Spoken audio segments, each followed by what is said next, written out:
إخوان وأخوات السلام عليكم ورحمة الله.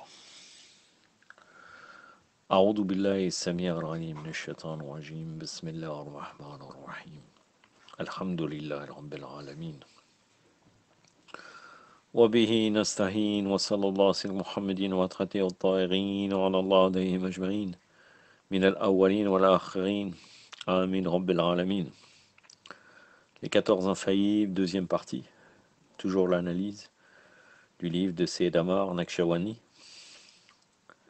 En l'occurrence, nous en sommes à l'introduction, qui apparemment a été écrit par lui. Je voulais vous dire, en parlant de questions de méthode, puisque vous avez dit que des fois je vous ferai l'analyse, et je rajouterai d'autres informations, il faut savoir que ce discours est uniquement improvisé. Donc c'est-à-dire que je ne prépare pas à l'avance. À des moments donnés, si j'ai quelque chose à dire, en plus que je peux trouver un ajout d'information ou une rectification, que je connais les arguments ailleurs que mes propres paroles, je m'arrêterai et je ferai la suite dans le même temps. C'est-à-dire je cherche et je reviens. Mais bon, a priori, c'est l'introduction. Je ne pense pas que j'aurai quelque chose à vérifier. Mais bon, on verra bien. Donc l'introduction a été écrite par lui. Que nous dit-il dans le cercle théologique des imams? Donc là, cercle théologique des imams, il veut dire dans le schisme. Je ne sais pas pourquoi il emploie ce terme-là, mais des fois, il utilise la méthode aussi et la méthodologie un peu légèrement de l'université. Dans le cercle théologique des imams, alayhi salam, les membres de la maison du Saint-Prophète sont appelés les 14 infaillibles, à savoir le prophète, sallallahu alayhi wa alayhi, lui-même, sa fille Fatima, alayhi salam, son gendre Ali, alayhi salam, puis ses petits-fils, el Hassan et el Hussein, salawatullah alayhima, et le 9 descendants de Hussein, alayhi salam, Ali ibn al-Hussein, Muhammad ibn Ali, Jafar ibn Muhammad, Moussa ibn Jafar, Ali ibn Moussa, Muhammad ibn Ali, Ali ibn Muhammad, el Hassan ibn Ali, et le 12e imam, appelé El-Mahdi, alayhi salam al-Jafar alayhi salam ajma'in. Le principal intérêt à présenter leur biographie est de 3 ordres. La première raison est que cela nous permet de mettre en application leurs leçons dans nos vies, car lorsque nous détaillons la vie de ces personnalités, nous devons nous demander qu'est-ce qui de leur vie il y a plus de 1000 ans auparavant influence notre vie aujourd'hui en 2012. Donc on pourrait dire là, aujourd'hui en 2018, ça revient au même, puisque c'est la même époque moderne, parce que ce livre a été fait en 2012. Quels sont leurs points de vue, leur morale, leurs principes, en rapport avec mon point de vue, ma morale et mes principes aujourd'hui? Quelles sont les situations auxquelles ils ont fait face et auxquelles je pourrais faire face dans ma vie? Donc c'est une application pour donner un sens à notre vie, chose qui est très importante à notre vie moderne. C'est des propos qui risquent d'être intéressants car ils nous touchent directement. Lorsque nous traitons de la vie de chacun de ces guides, ça ne devrait pas être juste une présentation théorique sur leur date de naissance ou le nombre d'enfants qu'ils ont eus ou qu'ils ont épousés. Ou qui ils ont épousé, pardon. Bien que ce genre d'information est important, ce qui est également important, ce qui devait être vraiment important, est de présenter leur vie d'un point de vue pratique et de déterminer en quoi leur vie peut affecter la nôtre. Quelles sont les situations qu'ils ont rencontrées et que nous pourrions rencontrer aussi? Ainsi, le premier intérêt à étudier la biographie de chacun de ces 14 infaillibles est de relier leur vie à la nôtre. Donc, il veut s'orienter sur le côté pratique de la vie des imams, alayhi salam. Et puis, bien sûr, il y a d'autres degrés dans la connaissance des imams, mais lui va s'orienter sur cela. En tout cas, il y a une chose qui est juste, qui est tout à fait juste, sans rentrer dans les différentes connaissances pour acquérir la connaissance de l'imam, c'est bien sûr, ça ne sert à rien, uniquement une présentation théorique, comme il dit, de naissance théorique, le nombre d'enfants qu'ils ont eu, qu'ils ont épousé, ça reste théorique, et ça n'a pas d'influence sur notre vie. Je continue, une réclamation fréquemment faite à propos des débuts de l'histoire est la suivante. Lorsque les gens abordent la vie des 14 infaillibles, ils ne le font pas en relation avec notre vie aujourd'hui. Nous entendons toutes ces grandes histoires, mais nous ne voyons pas le rapport avec ce que nous vivons actuellement. Très bonne remarque. C'est une très bonne remarque, j'ai rien à dire sur ça. Et ça rejoint ce que je dis fréquemment dans des audios ou dans des réponses à des questions, la différence entre la théorie, la pratique et la réalité. Et l'ironie, c'est que chacun de ces 14 infaillibles, à un moment ou un autre de leur vie, ont fait face à une situation à laquelle nous ferons face dans notre vie. Ils ont fait face à une situation dans leur famille, avec leur ami ou leur ennemi, avec des gens de même foi ou de différentes foi, qui a un lien avec nous. Ainsi devons-nous analyser comment ils ont agi dans pareille situation. Donc de prendre les imams comme modèle pour l'appliquer dans notre vie. C'est ça qu'il est en train de nous dire. Après tout, si on les prend comme modèle, ce n'est pas parce qu'ils sont de la lignée du prophète sallallahu alayhi wa sallam. Beaucoup d'autres descendaient du prophète sallallahu alayhi wa sallam. Puisque de toute façon, les imams ont été nommés par Allah azza wa jal. Il y avait des gens comme par exemple le frère de l'imam Reda qui s'appelait Zayd al-Nar, qu'on l'a appelé Zayd al-Nar, c'est-à-dire que même l'imam Reda ne répondait même pas à son salam. Et pourtant, il est proche, il est d'une même mère, non, d'un même père, pardon. Le frère de l'imam, Zayd. Donc, ce n'est pas parce qu'ils sont de la lignée du prophète qu'on les prend comme modèle. Et entre autres, dans Ahlul Bayt, on les suit parce que il y a le texte sacré qui les qualifie. Entre autres, la tablette d'émeraude que le prophète a reçue, ou non, que Fatima Zahra alayhi salam avait reçue, je crois, du prophète, si je ne me trompe pas. El Mohem, c'est une tablette, c'est le relié avec Fatima Zahra, où il y a le nom des 14 infaillibles. Donc tout était relié, en fait, et nommé bien avant par la science d'Allah. Et ces membres de la lignée du prophète, sallallahu alayhi wa alayhi, sont ceux auxquels il nous a enjoint de nous accrocher dans plusieurs de ces hadiths. Donc il confirme que c'est le texte qui les nomme. Ce n'est pas une question de lignée. Par les Sayyid, parce que les Sayyid, on va trouver pas mal de Sayyid qui sont déviés. Et entre autres, un grand fracture entre les Hassanides et les Husseinites. Les Hassanides, si vous regardez dans l'histoire, souvent, ils ont dit pourquoi les Husseinites sont privilégiés, parce que des Husseinites, des descendants de l'imam Hussein, vient les imams, et nous sommes rejetés. Donc il y avait cette concurrence, malheureusement. Au lieu de se soumettre en disant c'est Allah qui les a nommés, il y avait cette concurrence. Donc ce n'est pas lié à une question de Sayyid. Ainsi, la première raison pour laquelle nous allons analyser leurs biographies respectives est que nous avons besoin de tirer autant de leçons que nous pouvons des anecdotes liées à leur vie, car il n'y a pas de raison que nous tirons des leçons d'Ali ibn Abi Talib ou de Hossein exclusivement. On doit se demander, je lis comme il lui dit, hein. Il n'a pas dit imam, je lis pareil, je ne vais pas changer. On doit se demander quelles leçons puis-je tirer de Moussa ibn Ja'far, quelles leçons puis-je tirer de Mohammed al-Jawad, quelles leçons puis-je tirer de Hassan al-Askari, On a tendance dans notre communauté de se focaliser sur 2 ou 3 imams, pareils infaillibles, et de délaisser les autres. Ça, vous le connaissez très bien. On met généralement en avant l'imam Hussein, l'imam Ali et entre autres l'imam Sa'd salam. Cette série de sermons décrira la vie de chaque imam avant de nous demander quelles leçons nous pouvons tirer de leur vie afin de les mettre en application dans la nôtre. Le deuxième intérêt à étudier la biographie des 14 infaillibles est qu'il y a 4 questions essentielles que chaque être humain se posera dans sa vie et auxquelles ces 14 personnages ont répondu dans leur vie. Quelles sont ces 4 questions que l'hindou se posera, que le sikh se posera, que le juif se posera, que le bouddhiste se posera, que le chrétien se posera ou que l'athée se posera? Bref, tout un chacun se posera ces 4 questions essentielles. Le premier est d'ordre métaphysique, le deuxième d'ordre cosmologique, le troisième d'ordre psychologique et la dernière d'ordre éthique. Il n'est pas un être vivant qui à un moment de sa vie ne se pose ces 4 questions, il n'est pas un moment de la vie des 14 saints, alayhum salam, auquel il n'est répondu à chacune d'entre elles. Quelles sont ces 4 questions? La question métaphysique, y a-t-il une force invisible qui soit la cause du fait que nous soyons aujourd'hui? Là aujourd'hui, y a-t-il un Dieu ou est-ce d'âme nature? Il s'agit d'une question métaphysique qui va au-delà du monde physique vers l'invisible. La question cosmologique, comment a démarré l'univers? Beaucoup de gens se posent la question. La question psychologique, quel est mon rôle dans ce monde? La question éthique, comment me comporter avec les autres humains, ou est-ce différent selon qu'ils soient de ma religion ou d'un autre? Ces 4 questions sont les 4 les plus importantes dans l'esprit de l'être humain. Ainsi, la deuxième raison pour laquelle nous analysons la vie des 14 infaillibles est de découvrir comment ils ont répondu à ces questions. Par exemple, qu'a dit Ali alayhi salam à propos de la question métaphysique? Qu'a dit Ja'far as-Sadiq alayhi salam à propos de la question éthique? Qu'a dit Ali ibn Moussa alayhi salam à propos de la psychologique? Qu'a dit Hassan ibn Ali à propos de la cosmologique? Nous pouvons voir comment leur approche holistique du monde peut fournir des réponses à l'humanité au XXIe siècle, qu'il s'agit d'un musulman ou pas.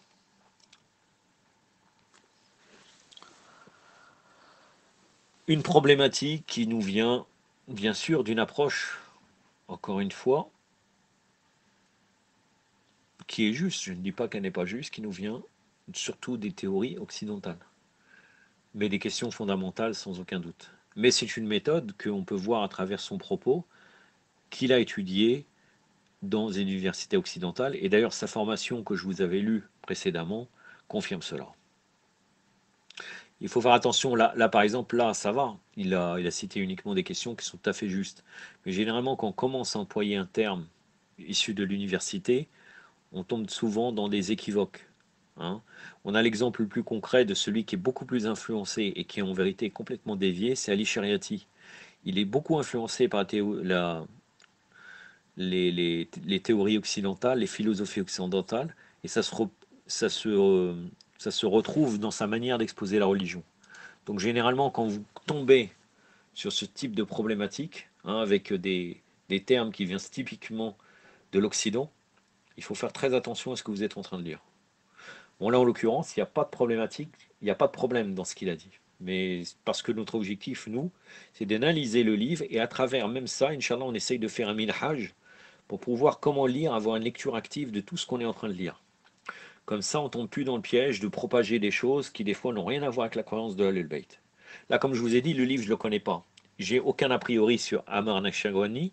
Pour moi, comme je vous l'ai dit précédemment, il a du bon et du mauvais. Il y a des choses qui sont très très bien de ce qu'il a dit, et il y a des choses des fois qui sont problématiques, qui touchent des fois la sacralité des imams, mais peut-être à force d'avoir lu certains livres et certaines méthodes qui est beaucoup touchée même dans le monde chiite, de toujours rester dans le sens extérieur. Mais bon, comme je vous ai dit, actuellement, si vous me dites Ammar Nakshawani est comment actuellement, là aujourd'hui, hein, au mois de décembre, le 14 décembre 2018, comment est-il? Je peux rien vous répondre. J'en sais strictement rien. C'est-à-dire que je suis dans une manière optique neutre, et c'est pas uniquement en lisant un livre que je peux me faire un jugement. Mais par exemple, dans ces dernières vidéos que j'ai vues, bon, on ne sait pas combien d'années ça font, qui parlent du sens ésotérique par rapport à la wilaya, etc., c'est très très intéressant et très très bien. C'est vraiment quelque chose qu'on a besoin d'utiliser. Et même maintenant, il est rentré un peu dans une critique qui touche un peu de tendance barbarique et qui est intéressante. Je continue. Il explique les raisons pourquoi nous étudions la vie des 80 infaillibles. La troisième raison dans cette série est qu'en fait, en tant que musulmans, nous avons été injustes envers ces 14 saints. Ça d'une manière ou d'une autre, qu'il soit d'une manière au niveau de tendance des Bakriyines, ça c'est encore plus clair, et d'une autre manière aussi, les chiites. Ce n'est pas mon propos, mais ce que dit est vrai. Musulmans, là, on peut dire, il parle et des chiites et des Bakriyines. Nous les avons gardés jalousement pour nous au lieu de les partager avec les autres religions. Combien d'entre nous ont présenté la précieuse thèse médicale d'Ali ibn Moussa Rida à la communauté sikh? Combien d'entre nous ont débattu des maximes d'Ali ibn Abi Talib avec un bouddhiste? Entre autres, le livre consacré qu'il a écrit la lettre à Marmoun qui s'appelle Risala d'Arabiya, la lettre d'or de l'imam Reda salam qu'il a donné à Marmoun sur la médecine. Donc débattu des maximes d'Ali ibn Abi Talib, retrouvable bien sûr en particulier, même s'il y a d'autres livres, dans Najal Balara de Sharif al-Radi. Combien d'entre nous ont débattu des maximes d'Ali ibn Abi Talib avec un bouddhiste? Combien d'entre nous ont analysé la bravoure de Hossein salam en dehors de Karbala et en ont parlé à un membre de la communauté juive? En dehors de Karbala, c'est intéressant. C'est comme si l'imam Hossein salam, sa période de vie, c'est la révolution contre Yazid et la bataille de Karbala. Alors qu'il y a bien d'autres récits d'éthique, de morale, de comment s'est comporté à l'époque de l'imam Hassan, avec l'imam Ali aussi. Mais bon, fréquemment, on parle que d'un seul côté, malheureusement. Vous devez être conscient que ces 14 infaillibles n'appartenaient pas aux musulmans seulement, mais qui sont la propriété de chaque être humain. Nous les sommes appropriés au sein de l'islam seulement, et nous avons commis une injustice à leur égard, car bien sûr, ils sont la miséricorde pour les mondes. Ça, c'est moi qui le dis. Et les imams, c'est pas pour nous seulement. Et d'ailleurs, on le voit très bien dans les gens qui font ziyara des imams, alayhi salam. Il y a tout type de gens. Et même certaines personnes qui ne sont pas musulmans, ou même des bakriines, qui ont été injustes envers les imams. Bon, après, c'est lié à l'ignorance, certains sûrement, puisque l'imam accepte des fois leur doua et il y a des miracles. Allahu Akbar. Donc, cela dépasse, les imams dépassent le cadre d'une question de schisme uniquement. Combien d'entre nous peuvent honnêtement dire qu'ils ont discuté des imams avec nos frères non musulmans? Certains diront, eh bien, j'ai parlé d'Imam Hossein un jour à un de mes amis qui n'était pas musulman. Demandez-leur et Jafar Sadiq alayhi salam. En avez-vous parlé? Ou avez-vous parlé du savoir de Mohammed al-Jawad alayhi salam à vos amis non musulmans?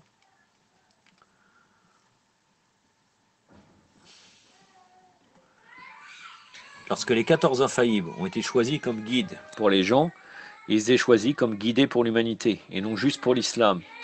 L'islam est apparu comme une religion permettant à l'humanité de s'épanouir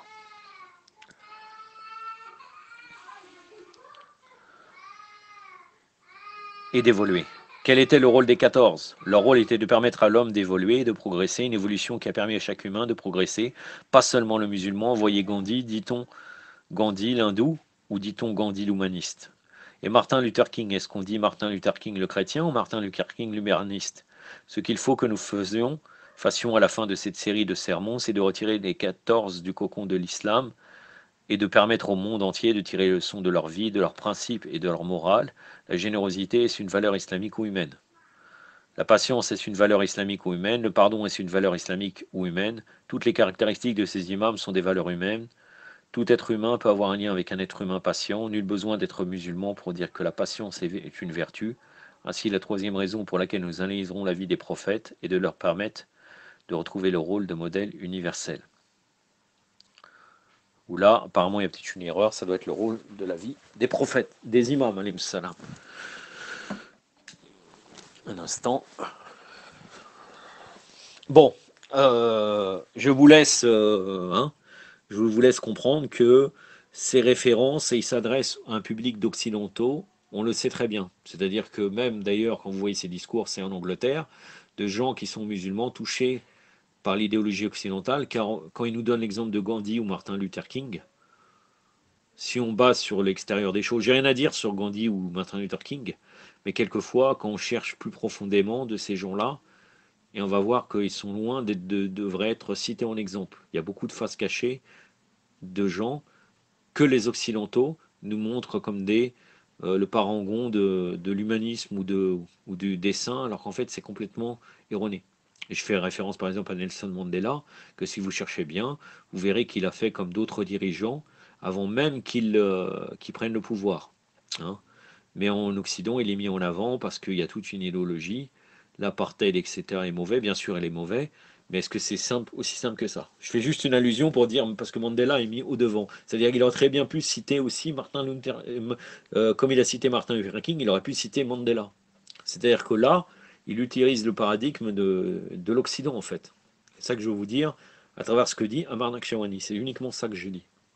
La méthode utilisée pour reconstruire cette ère de l'histoire islamique sera développée en répondant à quelques questions essentielles. Peut-on reconstruire l'histoire ou l'histoire est son histoire? Quelle est l'importance de l'intertextualité afin d'avoir un aperçu complet de la vie de 14 infaillibles? Donc là, toutes des problématiques qui appartiennent au langage de l'université, de la sphère universitaire, de la sphère universitaire. Quelquefois, il faut savoir que des fois, c'est des thèses totalement compliquées qui, en vérité, ne nous servent pas à grand-chose. Il y a beaucoup de choses qui sont en train de nous parler comme si c'est très important, alors que des fois, c'est secondaire, quand on aborde cela au niveau du côté religieux en tant que religieux, en tant que personne musulmane qui se doit d'appliquer l'islam et de connaître les imams. Quelquefois, ces universitaires-là nous intéressent à des problématiques qui, pour nous, sont secondaires. On les lit comme ça, mais bon. Quelles sont les sources que nous utiliserons pour présenter la vie des 14 infaillibles et pourquoi est-ce important d'utiliser nos sources comme celles des autres écoles de pensée en islam? À propos des 14 ou des 12 infaillibles, est-ce une notion inventée après que le 12e imam entra dans la Reiba ou y a-t-il des preuves concernant cette notion de 12 imams avant le 12e imam? Ça, vous trouvez cela souvent dans la théorie des orientalistes et entre autres même de quelqu'un qui a fait des discours et qui était un khatib, c'est Abdelaziz Sharafuddin, Abdelaziz Sharafuddin, pardon, qui est un Khoja, qui a écrit tout un livre sur le médéisme, l'imam Mehdi et toutes ces choses-là. Mais ça reste toujours dans la sphère de l'université, pas une approche, c'est pas une approche religieuse. Pourquoi est-ce important aux religions de la Bible comme le judaïsme et le christianisme de débattre la vie des infaillibles par rapport au chapitre de la Genèse dans la Bible? Je comprends pas cette. Il y a au moins deux, trois questions ici que je comprends pas. Mais bon. La première question qui est soulevée quand il s'agit de discuter de la vie des infaillibles est si on peut vraiment reconstruire. Est-ce que si on peut vraiment reconstruire de l'histoire de l'islam de manière fiable, qu'est-ce que cela veut dire? Certaines personnes contestent la reconstruction de l'histoire islamique. Quelles sont leurs objections? Les sceptiques soutiennent que nous, musulmans, avons deux obstacles quand il s'agit de reconstruire les débuts de l'islam, c'est-à-dire les 300 premières années que nous aborderons ici du temps du prophète à celui du 12e imam. Ils disent qu'il y a deux raisons pour lesquelles nous ne pouvons pas reconstruire notre histoire. La première raison invoquée, qui est très pertinente, est que tous les ouvrages de référence utilisés, que je vais utiliser aussi, pour analyser la vie des infaillibles, sont des ouvrages écrits après 300 ans après l'hégire. Ainsi, ils disent comment pouvez-vous vous fier à des livres publiés si tard sur des gens qui étaient là si tôt? Que veulent-ils dire? Ils soutiennent que les prémices de l'histoire islamique étaient orales et non écrites. Du temps du prophète, sallallahu alayhi wa sallam, tout le monde racontait la vie du prophète, sallallahu alayhi wa sallam, oralement. Les hadiths rapportent, j'ai entendu du prophète, j'ai vu le prophète, c'était toujours oral. Ils disent donc, vous avez écrit sur l'islam bien tard. Ainsi, leur première contestation à la reconstruction de l'histoire islamique est que nos sources écrites sont très tardives. Comment pouvez-vous être sûr de vos écrits qui relatent des choses qui se sont déroulées 300 années auparavant? Comment pouvez-vous être sûr qu'ils sont fiables? À mon avis, c'est une fausse problématique, même si effectivement il y a beaucoup de textes historiques qui nous viennent malheureusement des Mukhalifin, mais il existait les 400 Usul, qui étaient des livres des compagnons des imams. Bon, maintenant, il ne reste plus que 70 ou un truc comme ça, quelque chose comme ça. Mais il y a des extraits dans certains livres. Même dans le Kafi, vous avez des extraits des 400 Usul. Et entre autres, vous trouvez Kitab Sunnah Qais el-Hilali et d'autres livres qui sont de première main. Mais bon, on verra s'il répondra à cela. Ça fait déjà 21 minutes. Et en plus de ça, dans 10 minutes, j'ai quelque chose à faire. Je dois sortir de chez moi. Je vais essayer de regarder là si il reste encore beaucoup à vous dire. Je voulais vous faire toute l'introduction. S'il y a énormément de choses encore à vous dire, je vais abandonner maintenant et je reviendrai dans la soirée pour vous ramener. Ah oui, apparemment, c'est très long. Bon, là, ça va jusqu'à la page 16. Et moi, j'en suis où, hein? Allahumma salli ala Muhammad wa ali Muhammad wa lajal farajahum wa la'an adahum.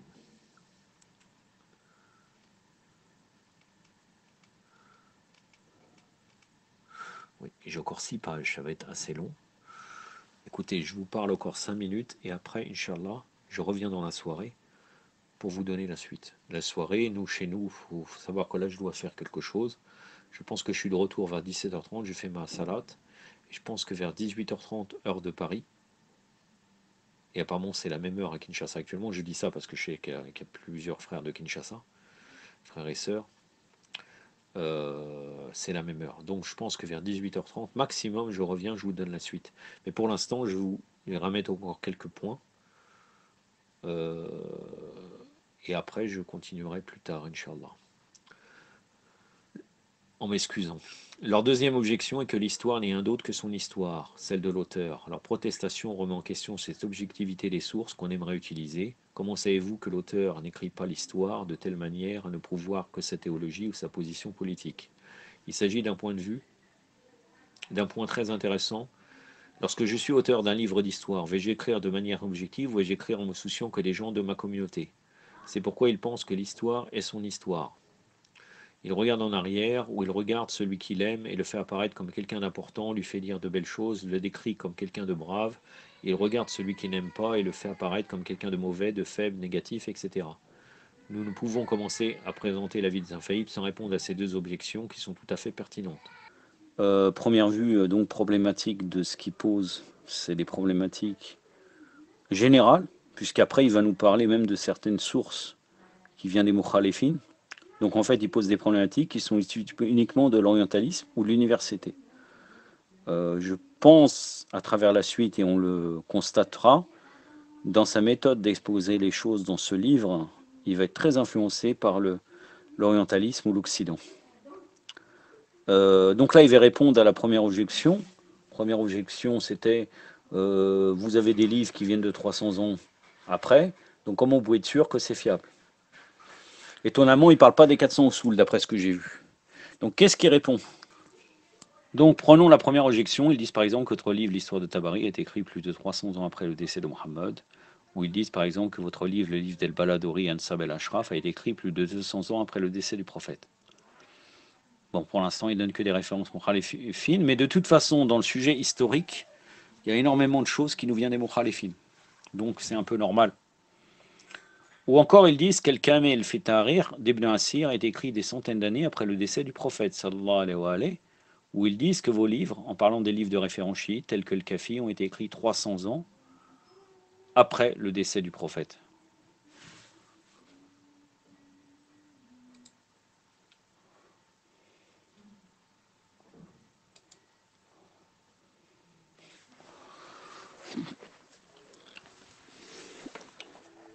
Allahumma salli ala Muhammad. 300 ans après le décès du prophète. À ce propos, un livre tel que Man la yadu al-Faqih est écrit bien plus tard. La question qui se pose alors est pourquoi est-ce que ces travaux ont été rédigés si tard? Si j'utilise des livres écrits 300 ans après Jamal, la bataille du Chameau, Siffin et Karbala, comment savoir si ces livres disent la vérité? Il y a un grand décalage dans le temps, n'est-ce pas? Prenons Karbala, les événements à Karbala ont eu lieu en l'an 61 après l'Hégire, alors que Tabari nous l'a rapporté 250 ans plus tard. Comment être sûr qu'il est relaté exactement comme ça là s'est passé? Ils disent que toutes nos sources étaient orales, les gens entendaient les uns les autres, mais personne n'avait rien écrit jusqu'à bien tard. Comment allons-nous être présents à répondre à ces deux objections? Moi, ce qui m'étonne encore une fois, c'est qu'il passe totalement par exemple le Martel Abu Mirnaf, qui est très très ancien, hein, que même Tabari a pris de lui. Même certains hadiths des imams, entre autres hadiths de Imam Zerabedin, même si on n'a pas beaucoup dans les récits de Karbala, qui sont anciens, qui datent de l'époque de Imam Zerabedin, sur l'histoire de Karbala. Concernant les livres historiques, Kitab Précédé Lali par exemple, et d'époque, mais il rentre dans le même optique que ce que pourrait dire il va répondre au niveau de ces gens-là, alors qu'en fait, il y avait des choses beaucoup plus pertinentes pour répondre. On va voir ce qu'il va dire. Il s'agit de quelque chose de très important qui doit être élucidé. La réponse à ces deux objections doit être bien comprise, car dès lors que vous pouvez répondre à ces deux protestations, vous pouvez reconstruire l'histoire de l'islam. La première réponse au groupe qui dit que vos livres ont été écrits tardivement, nous répondons. Existe-t-il un noyau solide de l'histoire de ces ouvrages, bien qu'ils aient été écrits tardivement? Il existe un concept appelé le noyau solide. Que désigne le noyau solide? Fred Donner et Mungoriwat disent. Mungoriwat, c'est un orientaliste qui a écrit sur le prophète sallallahu alayhi wa sallam. Disent, bien que vous ayez plusieurs livres publiés tardivement, il existe un noyau solide qui vous permet de dresser un portrait des prémices de l'histoire. Est-ce que l'événement de Saqifa est mentionné dans tous ces livres? Oui. Il existe un noyau solide quand un Saqifa. De même, il y a un noyau solide concernant la bataille de Jamal. Est-ce qu'ils parlent tous de Siffin? Oui. Est-ce qu'ils parlent tous de la bataille de Narawan? Oui. Est-ce qu'ils disent que les événements de Karbala ont eu lieu? Oui. Je ne parlerai pas des motivations de l'auteur, je regarde si j'ai un noyau solide sur quoi me baser, car si je veux décortiquer la vie du premier imam jusqu'au 12e, je dois m'assurer que le noyau solide dont je dispose, qu'il provienne de mon école de pensée ou d'une autre école de pensée de l'islam, je dois m'assurer que ce noyau solide existe. Jamal a eu lieu, Siffin, Narawan, Karbala, Mortar, Abdallah ibn Zubair, les Abbasides, les Omeyyades, Haroun, Marmoun. Un noyau solide existe clairement quand c'est donné historique. Donc là, il nous dit qu'il y a des points communs, et donc c'est comme ça qu'on va savoir, c'est ce noyau solide qui va nous permettre de savoir. Et j'ai pas grand-chose à dire, je vous ai dit au départ ce que je pensais, hein, je vous ai dit. Deuxièmement, même si un livre a été écrit tardivement, qu'est-ce qui m'empêche de remonter la chaîne jusqu'au prophète, sallallahu alayhi wa sallam, si j'écris un livre 300 ans après le décès du prophète, sallallahu alayhi wa sallam? Je dois rencontrer quelqu'un qui est plus vieux que moi, et je lui demande par exemple, avez-vous entendu des choses à propos du prophète, sallallahu alayhi wa sallam? Il répondra oui, je l'ai entendu dire.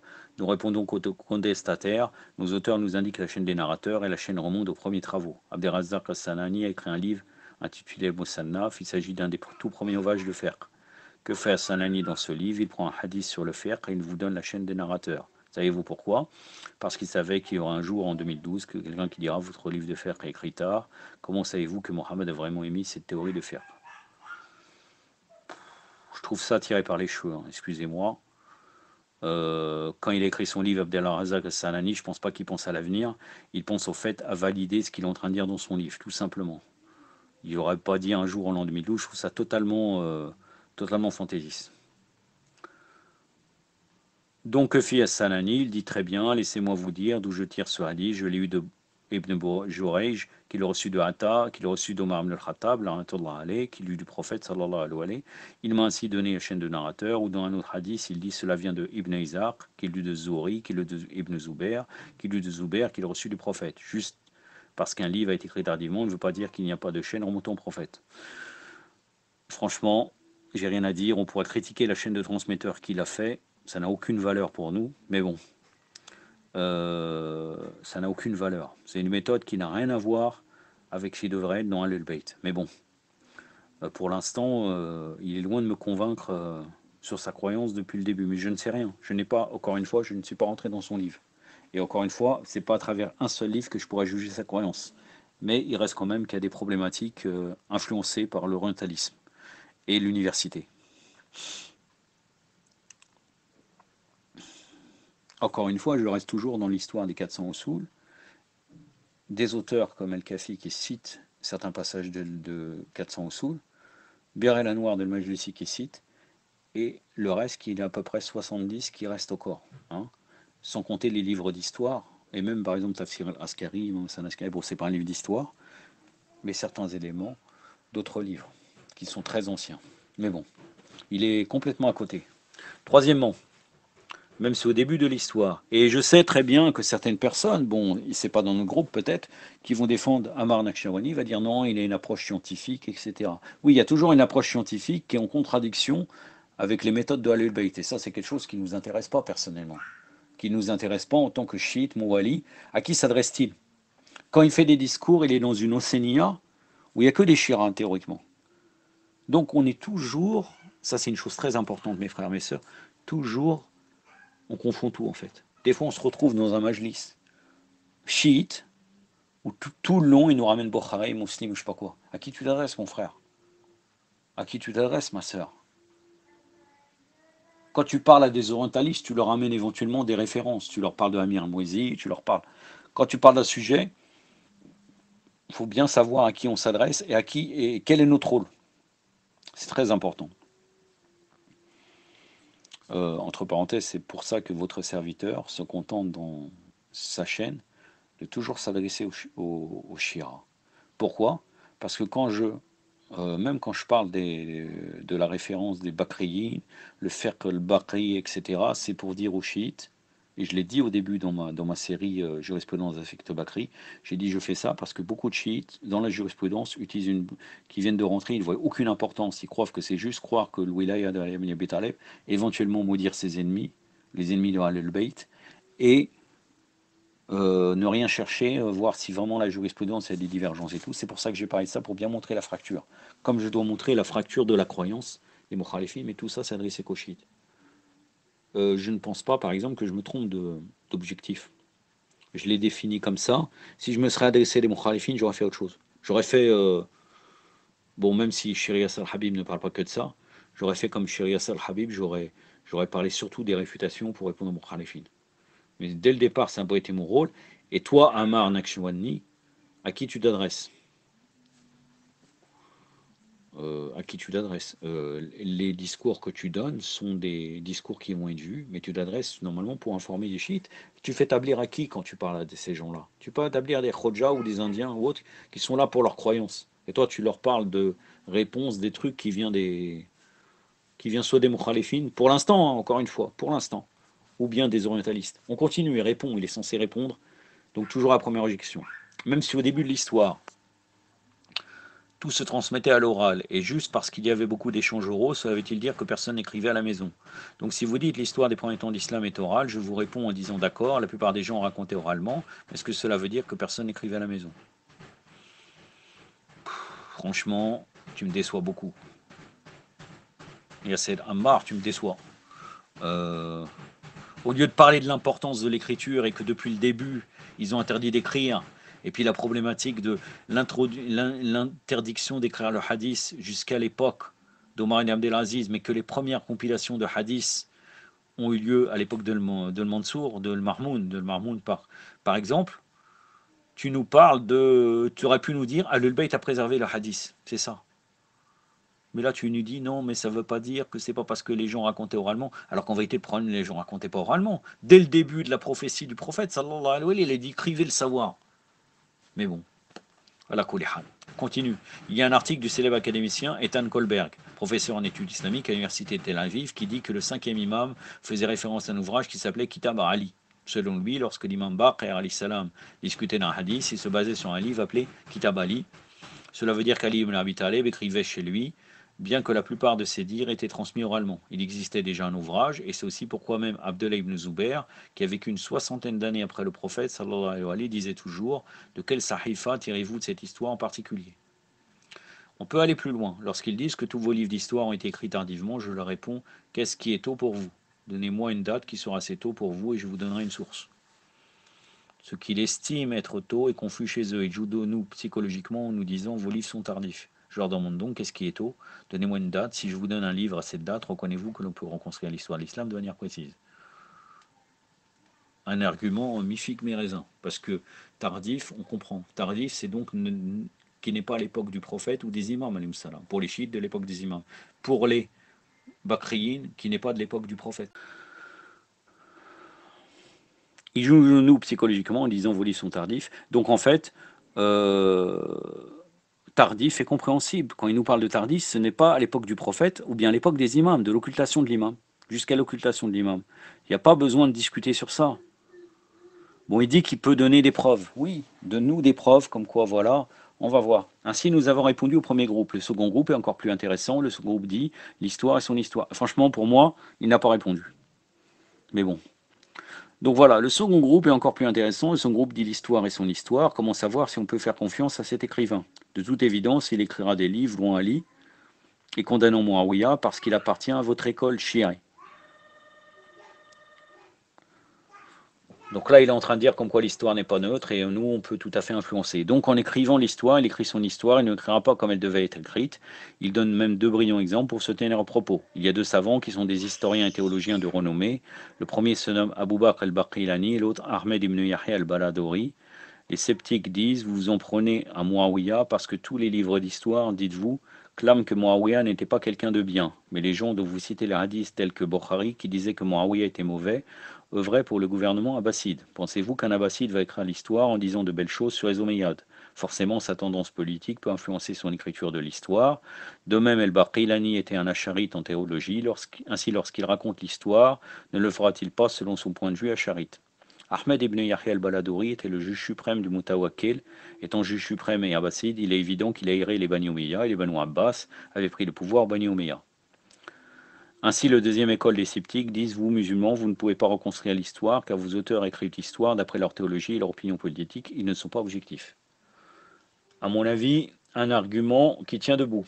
Hein, un argument qui tient debout, mais encore une fois, si quelqu'un se situe en tant que croyant, il ne regarde pas ses objections, mais c'est une objection réelle. Elle est sérieuse, celle-là. Que nous répond Ammar Nakshawani? Nous répondons en disant, si Al-Baqillani par exemple ou Al-Baladori, tous deux étaient abbassides, écrit l'histoire conformément à l'école qu'il suit, cela veut dire qu'il ne peut pas louer aucun des Omeyyades, car s'il est employé par les abbassides, on n'intéresse jamais à louer les Bani Omeyyades. Donc, pourtant, Al-Baladori a écrit plusieurs anecdotes où il loue des gens qui étaient des califes des Bani Omeyyades. Des pseudo-califes, mais bon. Si Al-Baladori avait des préjugés vis-à-vis de l'histoire, et s'il n'était pas objectif, il ne louerait pas alors des Bani Omeyyades. Mais en lisant les œuvres d'Al-Baladori, vous verrez clairement qu'il loue par exemple Omar ibn Abdelaziz, il fait celui qui met un terme au larna prononcé à l'encontre d'Imam Ali aux prières du vendredi, il fait aussi celui qui rendit la terre de Fadak aux enfants de Bibi Fatima parce qu'il s'adresse à des Indo-Pakistanais. Omar ibn Abdelaziz était un calife omeyyade.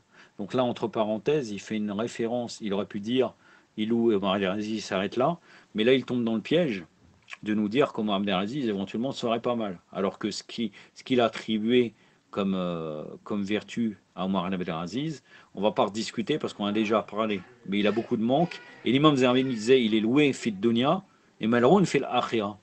Mahmoud fit dunya wal malroun fil akhira. Il est maudit fil akhira pour beaucoup d'autres raisons. Mais bon, apparemment il a sauté un épisode Nakshawani. Omar ibn Abdelaziz était un calife omeyyade. Si les historiens musulmans écrivent leur histoire dans ce cas, Al-Baladori ne devrait pas louer Omar ibn Abdelaziz, qui était avec les Bani Omeyyades, alors qu'Al-Baladori lui-même était avec les Bani. Il répond en partie.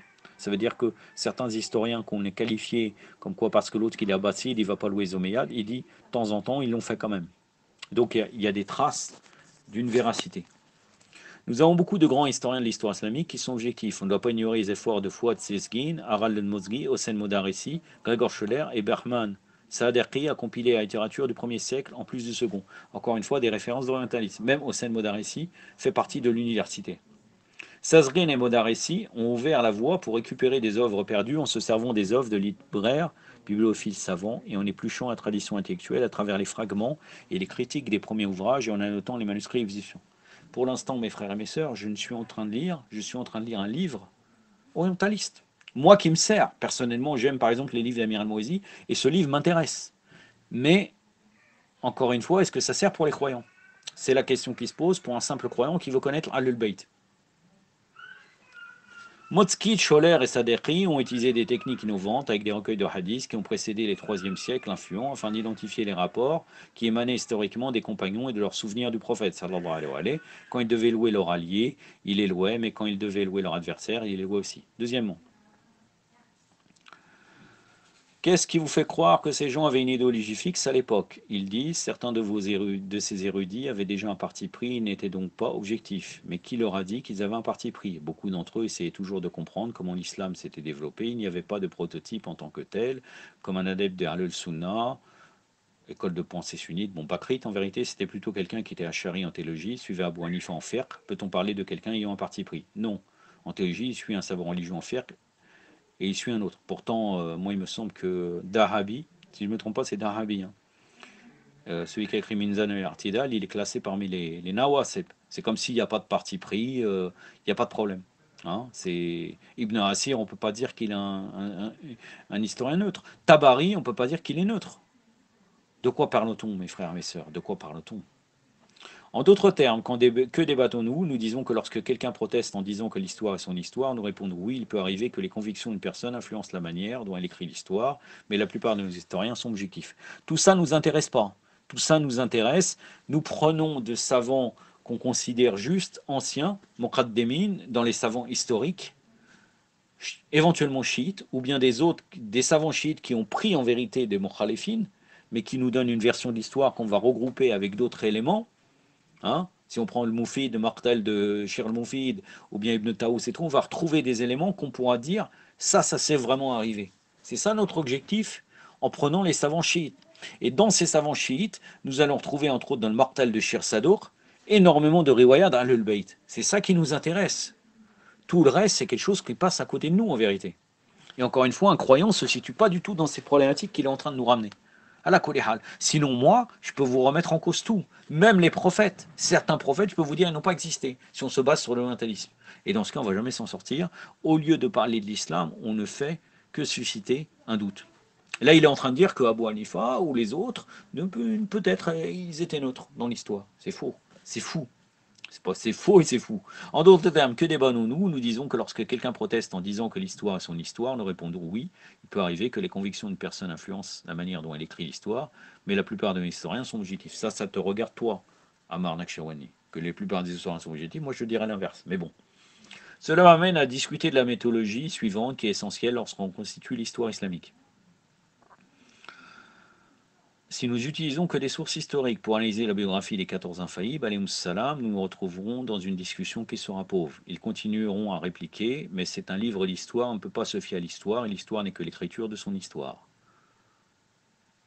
Savez-vous donc quelle théorie que nous allons utiliser pour analyser ces biographies? Nous utiliserons la théorie de l'intertextualité. Pourquoi devrais-je pas utiliser les différents genres? Non, pourquoi devrais-je discuter de la vie des imams en me basant sur des sources historiques? Pourquoi ne pas utiliser différents genres de la littérature islamique? Julia Kristeva est celle qui a initié la théorie de l'intertextualité. Ça veut dire que toi, pour nous parler de la biographie des imams, tu utilises une orientaliste. C'est intéressant.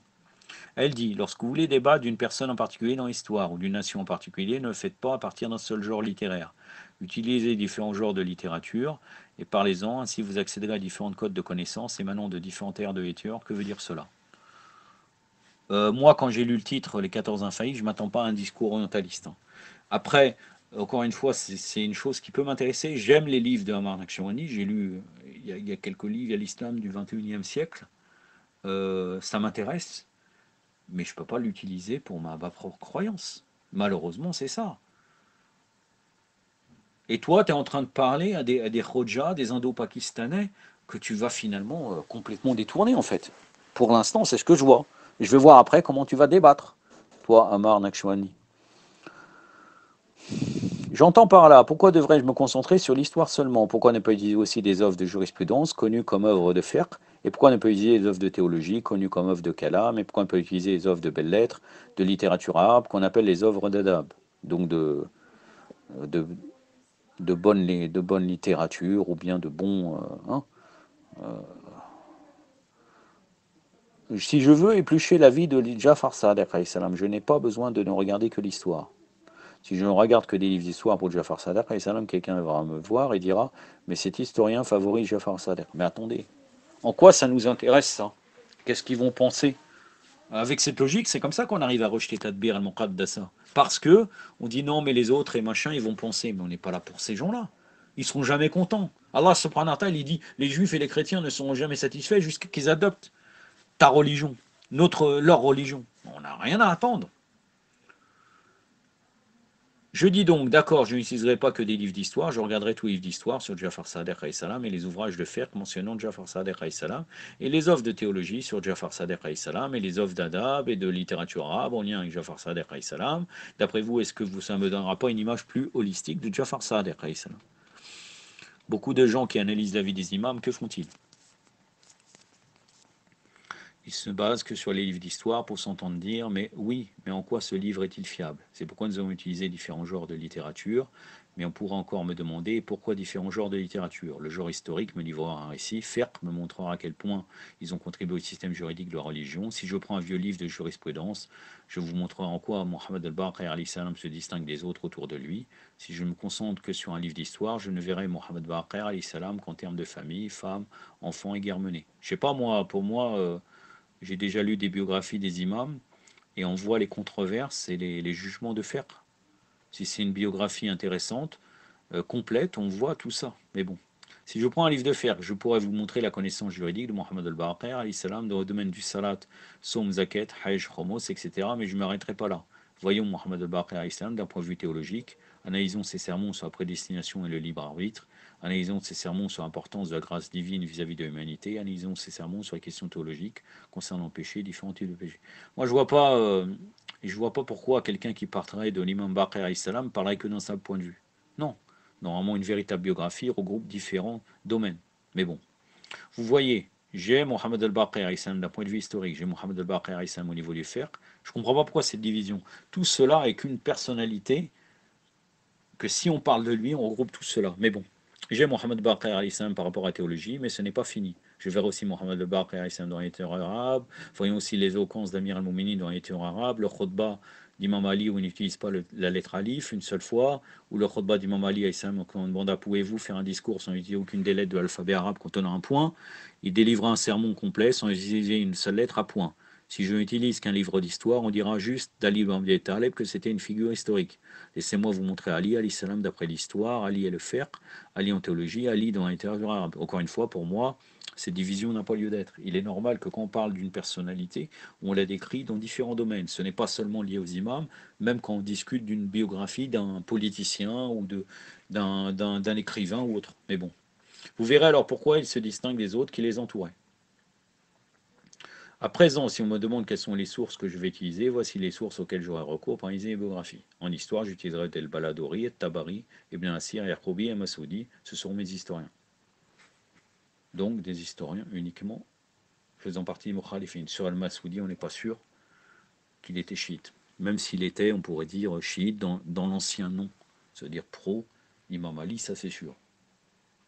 En théologie, j'utiliserai les œuvres de Shir al-Mufid, Sharif al-Murtada, El-Tawhidi, Qadi Abdul-Jabbar, Qadi al-Nourman. Je n'ai pas grand-chose à dire sur ça. En fiqh, j'utilisais l'œuvre d'El-Fiqh al-Akbar d'Abu Hanifa. Kitab al-Umm d'Imam Shafi'i, oui bien sûr, parce que de toute façon, on en est là. Hein, on en est là. Puisque maintenant, l'influence de Shafi'i est notoire. Entre autres, Shir Tousi, l'auteur de Tardib et des Istibsar avaient des professeurs Shafi'i. Donc c'est normal, tu nous parles de ça. Dans le fiqh, tu utilises la même chose qu'Ahmed El-Waili en fait. C'est tes livres, tes références sont... Là, vous allez voir, dans le fiqh, il utilise uniquement les livres Mukhalifin. Kitab al-Umm d'Imam Shafi'i, Muwatta de Malek et les œuvres du juriste plus récents telles que Jassas, et je prendrai même des bribes d'Al-Bukhari, de Muslim et Nisa'i. Très intéressant, ta méthode, elle est magnifique. Vraiment, j'ai rien à dire. C'est de l'humour, bien sûr. En littérature arabe, nous préférons Al-Jahez, Abu Tayyan, Abu Ahyan al-Tawhidi, Mukhalifin. Nous avons donc ces 4 genres de littérature pour examiner 14 êtres humains. En plus de ces sources, j'étais aussi l'œuvre d'Abu Faraj el-Asfahani, El-Nawasib, même s'il a écrit Maqat el-Tabiini, Talibiyin et Kitab al-Arani. Hein, il faut savoir que dans Kitab al-Arani, nous trouvons comme quoi il raconte comme quoi Soukaina bint el-Hussein, alayhi as-salam, assistait à des majlis de poésie, de chants, etc., après le martyre de Karbala, hein, puisqu'elle est décédée un peu de temps, assez longtemps après le martyre de l'imam Hussein, alayhi salam, de son père. Elle était dans des majlis mondains, comme actuellement beaucoup, par exemple en Égypte, ils font. On s'assoit, on parle de la religion, on est bien installé, on mange bien et tout. Narodou billah. Les œuvres d'historiens plus récents et des spécialistes académiques comme Aqad, Tustari, Lawassani et Amin. Que des gens qui n'ont rien à voir avec Ahlul Bayt. Nous verrons toutes ces œuvres et nous ne contenterons pas des ouvrages d'histoire, nous utiliserons la théorie de l'intertextualité. Voyons comment ces textes, en interagissant, fournissent l'image holistique qu'est le membre de la famille du prophète. Toutefois, une autre question se pose depuis les débuts. Il s'agit d'une question intéressante. Donnez-moi la référence d'une narration qui dit que le prophète sallallahu alayhi wa sallam a parlé de ces 12 personnes avant que votre médine entre occultation. Pourquoi? Parce qu'il y a une théorie qui se répand sur laquelle les infaillibles est un concept concocté après l'imam Mahdi. Il gagne un point ici dans ce domaine en particulier car il n'est pas facile de trouver un récit où le prophète sallallahu alayhi wa sallam a dit « Il y a 12 imams après moi » en les nommant. On pourrait citer Al-Kafi, mais Al-Kafi est écrit après l'occultation. On pourrait citer Malayado Al-Faqi, mais ce dernier a aussi été écrit après l'occultation. Wassal al-Shira, Bial al-Noir, tous ont été écrits après l'occultation. Et alors? Ils ont été écrits après l'occultation, donc forcément, il n'y aurait pas de texte qu'il y a 12 imams. Alors que c'est connu. Je veux dire, la nomination par le prophète, par les imams, mais comme ça vient là, on va dire c'est tardif et on rentre dans un choubourat. J'espère qu'il va réussir à répondre. Ils disent, vous voulez discuter des 12 imams après le prophète, mais vous n'avez même pas un récit datant de son époque où il les mentionnerait. Toutes les narrations les concernant nous sont parvenues pour ainsi dire qu'après qu'ils soient tous décédés. Pourquoi ne devrions-nous pas soupçonner que quelqu'un est venu plus tard et a mis en place une théorie en prenant le nombre de 12 en disant le prophète a dit de suivre ces 12-là? Vous pouvez appeler bien des savants religieux et jouer l'avocat du diable en leur demandant Molana, pouvez-vous nous montrer un hadith où le prophète a dit voici les 12 après moi et voici leur nom? Et pouvez-vous montrer un hadith d'un livre qui n'a pas été écrit après l'occultation mais de leur vivant? Dès lors que vous avez répondu à cette question, vous pouvez avancer dans la discussion et je peux vous dire que ce n'est pas une question facile à répondre car beaucoup vous diront où est le hadith sur les marsoumines? Il s'agit d'un hadith bien tardif. Il existe bien une chaîne de narration qui remonte au prophète, sallallahu alayhi wa sallam, et bien que nous ayons des chaînes remontant à lui, nous n'avons besoin que d'un simple argument qui est le suivant. Nous avons des références que l'on peut énumérer pour souligner pourquoi nous devons discuter de ces 14 ou de ces 12 infaillibles. La première référence est l'œuvre d'El-Bukhari, auteur du célèbre Sahih. Elle a vécu en 196 de l'Hégire, jusqu'au milieu du 3e siècle. Dans Sahih El-Bukhari, il mentionne clairement le prophète a dit après moi, il y aura 12 califes, tous descendants des Korachites. Donc là, il commence à chercher une argumentation, prenant des livres des Mukhalifin, parce qu'il nous dit les auteurs chiites, c'est tardif. Hein, c'est intéressant. C'est intéressant parce que ça revient même pratiquement à la même théorie que Kamal Haïdari qui dit que sur l'imam Mehdi, le fait qu'il est né, ça vient des. On prend les livres des Mukhalifin parce que tous les récits qui parlent de la naissance de l'imam Mehdi sont faux au niveau de la chaîne des transmetteurs en prenant les hadiths qui viennent de l'Kafi. C'est vraiment un grand problème. Nous avons déjà le nombre 12, n'est-ce pas? Mais est-ce que Bukhari a écrit le Sahih avant ou après le 12e imam? Avant. C'était au début du 3e siècle, avant donc l'époque du 12e. Un argument qui est bon. Je ne dis pas le contraire, mais c'est basé au corps sur les mukhalifin. Le 6e imam disposait de 400 usul, que j'en ai parlé tout à l'heure. Ses disciples écrivaient ces hadiths de ces 400 usul. Il n'en reste plus que 16. Il existe un article à 16, mais il y a d'autres gens qui disent 70. Mais bon, on va dire 16, ça existe aussi, je sais. Il existe un article à propos de ces usul, écrit par Ethan Colbert, professeur en études islamiques à l'université de Tel Aviv. Il a écrit à propos de ces usul de Jafar Sadiq alayhi salam et ce qu'il en reste. Beaucoup de ces hadiths ont été brûlés ou retirés, il n'en reste plus que 16 et ils sont en Iran. Ainsi, le manuscrit de ces 16 usul existe encore. Parmi ces 16, il y en a un qui est vital et dont nous disposons encore aujourd'hui. Le manuscrit s'appelle El-Asl Abu Saïd El-Asfari. Il a vécu au temps d'Imam Sadiq alayhi salam. Abu Saïd a écrit, le prophète a dit, il y a 12 successeurs après moi, ils ont nommé imam après imam. Ça, bravo, c'est des arguments qui sont solides. Arsant. Le grand compagnon des Ahlul Bayt, Fadl ibn Shardan, a écrit un livre intitulé Kitab al-Raiba. Fadl ibn Shardan, d'après certains, était un compagnon du 8e, 9e, 10e et 11e. Il a même un autre livre qui s'appelle Kitab al-Raja. Fadl ibn Shardan a un hadith selon lequel le prophète sallallahu alayhi wa sallam mentionne le nom de chacun des 12 imams. Fadl Shardan a vécu avant l'apparition du 12e imam. S'il avait vécu après, on aurait pu croire qu'il avait inventé les noms.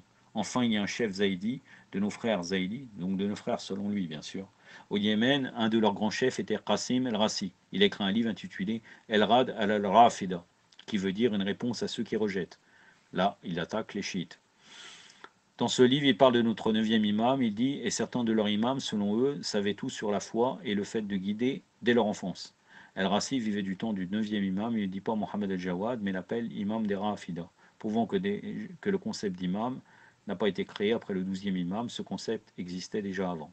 Ce n'est pas un concept facile à appréhender, mais sachez que ces documents sont essentiels pour montrer qu'on discutait déjà des 12 infaillibles du temps des imams. Devons-nous être les seuls en tant que musulmans à analyser l'histoire? Non. Dans la Bible, le chapitre de la Genèse, un verset fondamental qui souligne le fait que Allah a promis à l'être humain que son message serait répandu pendant une certaine lignée. Il a écrit dans Genèse chapitre 17, versets 18 et 20 à 20, lorsque Sarah ne pouvait pas donner d'enfant à Abraham, elle lui dit « Épouse ma servante Agar ».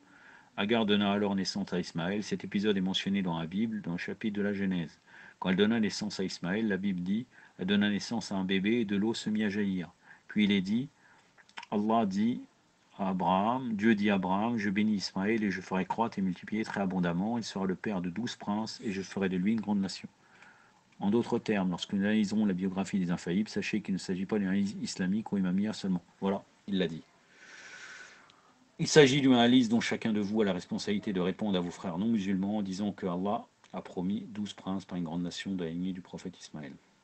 Donc maintenant, il a déjà défini que ça sera pas un livre imamia, mais islamique. Donc c'est pas grave, nous allons regarder ce qu'il raconte. Et ce qui est très important pour nous, puisqu'il est une référence pour beaucoup, on va regarder est-ce qu'il abaisse le maqam des Ahlul Bayt ou du prophète sallallahu alayhi wa sallam avec des vérifications, Inch'Allah. J'en ai terminé, ça a été très long. Yaktafi badal qadr wa sallallahu alayhi wa sallam Muhammadin wa atrati wa ta'irin wa salamu alaykum wa rahmatullah.